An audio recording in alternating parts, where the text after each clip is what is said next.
दोस्तों, सबसे पहले सब्सक्राइब करें, नोटिफिकेशन बेल दबाएं और सबसे पहले वाली ऑप्शन ऑल करें, जिससे हमारी आने वाली नई वीडियो की नोटिफिकेशन आपको फ़ौरन मिल जाएगी। चूंकि पंडित विद्वान था, इसलिए उसकी ख्याति उसके राज्य के राजा तक थी। उसने सोचा कि राजा के पास तो कई ज्ञानी मंत्री होते हैं और वे उसकी इस मृत्यु से संबंधित समस्या का भी कोई ना कोई समाधान तो निकाल ही देंगे। इसलिए वह पंडित राजा के दरबार में पहुंचा और राजा को सारी बात बताई। राजा ने पंडित की समस्या को अपने मंत्रियों के साथ बांटा और उनसे सलाह मांगी। अंत में सभी की सलाह से यह तय हुआ कि यदि पंडित की बात सही है तो जरूर उसकी मृत्यु 6 महीने बाद होगी, लेकिन मृत्यु तब होगी जबकि वह किसी दूसरे राज्य में जाएगा। यदि वह किसी दूसरे राज्य में जाए ही ना तो मृत्यु नहीं होगी। यह सलाह राजा को भी उपयुक्त लगी, सो उसने पंडित के लिए महल में ही रहने हेतु उपयुक्त व्यवस्था करवा दी। अब राजा की आज्ञा के बिना कोई भी व्यक्ति उस पंडित से नहीं मिल सकता था, लेकिन स्वयं पंडित कहीं भी आ जा सकता था, ताकि उसे यह न लगे कि वह राजा की कैद में है। हालांकि वह स्वयं ही डर के मारे कहीं आता जाता नहीं था। धीरे धीरे पंडित की मृत्यु का समय नजदीक आने लगा और आखिर वह दिन भी आ गया जब पंडित की मृत्यु होनी थी। सो जिस दिन पंडित की मृत्यु होनी थी उससे पिछली रात पंडित डर के मारे जल्दी ही सो गया, ताकि जल्दी से जल्दी वह रात और अगला दिन बीत जाए और उसकी मृत्यु टल जाए। लेकिन स्वयं पंडित को नींद में चलने की बीमारी थी और इस बीमारी के बारे में वह स्वयं भी नहीं जानता था। इसलिए राजा या किसी और से इस बीमारी का जिक्र करने अथवा किसी चिकित्सक से इस बीमारी का इलाज करवाने का तो प्रश्न ही नहीं उठता था। क्योंकि पंडित अपनी मृत्यु को लेकर बहुत चिंतित था और नींद में चलने की बीमारी का दौरा अक्सर तभी पड़ता है जब ठीक से नींद नहीं आ रही होती। सो उसी रात पंडित को नींद में चलने का दौरा पड़ा। वह उठा और राजा के महल से निकलकर अस्तबल में आ गया। चूंकि वह राजा का खास मेहमान था, इसलिए किसी भी पहरेदार ने उसे ना तो रोका ना किसी तरह की पूछताछ की। अस्तबल में पहुंचकर वह सबसे तेज दौड़ने वाले घोड़े पर सवार होकर नींद की बेहोशी में ही राज्य की सीमा से बाहर दूसरे राज्य की सीमा में चला गया।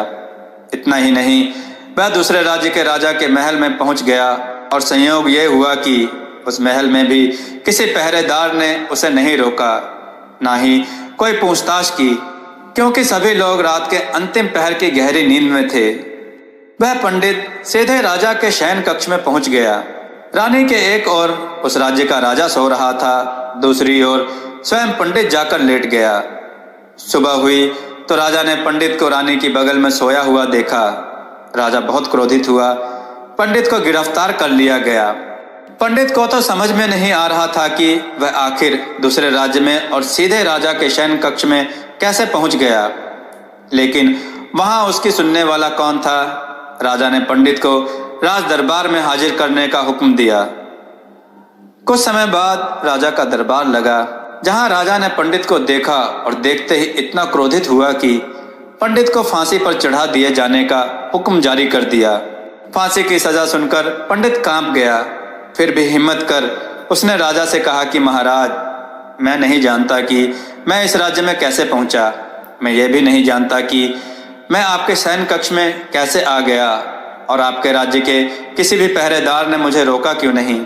लेकिन मैं इतना जानता हूं कि आज मेरी मृत्यु होनी थी, सो होने जा रही है। राजा को यह बात थोड़ी अटपटी लगी। उसने पूछा, तुम्हें कैसे पता कि आज तुम्हारी मृत्यु होनी थी? कहना क्या चाहते हो तुम? राजा के सवाल के जवाब में पंडित ने पिछले 6 महीने की पूरी कहानी बता दी और कहा कि महाराज, मेरा क्या, किसी भी सामान्य व्यक्ति का इतना साहस कैसे हो सकता है कि वह राजा की उपस्थिति में राजा के ही कक्ष में रानी के बगल में जाके सो जाए। यह तो सरासर आत्महत्या ही होगी और मैं दूसरे राज्य से इस राज्य में आत्महत्या करने क्यों आऊंगा। राजा को पंडित की बात थोड़ी उपयुक्त लगी, लेकिन राजा ने सोचा कि शायद वह पंडित मृत्यु से बचने के लिए ही महाकाल और अपनी मृत्यु की भविष्यवाणी का बहाना बना रहा है। इसलिए उसने पंडित से कहा कि यदि तुम्हारी बात सत्य है और आज तुम्हारी मृत्यु का दिन है जैसा कि महाकाल ने तुमसे कहा है, तो तुम्हारी मृत्यु का कारण मैं नहीं बनूंगा। लेकिन यदि तुम झूठ कह रहे हो तो निश्चित ही आज तुम्हारी मृत्यु का दिन है। क्योंकि पड़ोसी राज्य का राजा उसका मित्र था, इसलिए उसने तुरंत कुछ सिपाहियों के साथ दूसरे राज्य के राजा के पास पत्र भेजा और पंडित की बात की सत्यता का प्रमाण मांगा। शाम तक भेजे गए सैनिक फिर से लौटे और उन्होंने आकर बताया कि महाराज, पंडित जो कह रहा है वह सच है। और दूसरे राज्य के राजा ने पंडित को अपने महल में ही रहने की संपूर्ण व्यवस्था दे रखी थी और पिछले 6 महीने से ये पंडित राजा का मेहमान था।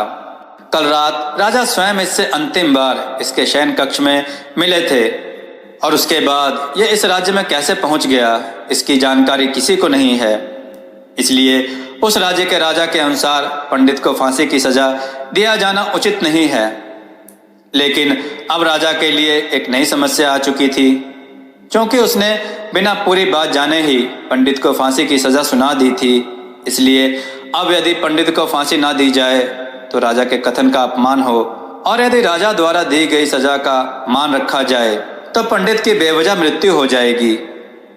राजा ने अपनी इस समस्या का जिक्र अपने अन्य मंत्रियों से किया और सभी मंत्रियों ने आपस में चर्चा कर यह सुझाव दिया कि महाराज, आप पंडित को कच्चे सूत के एक धागे से फांसी लगवा दें।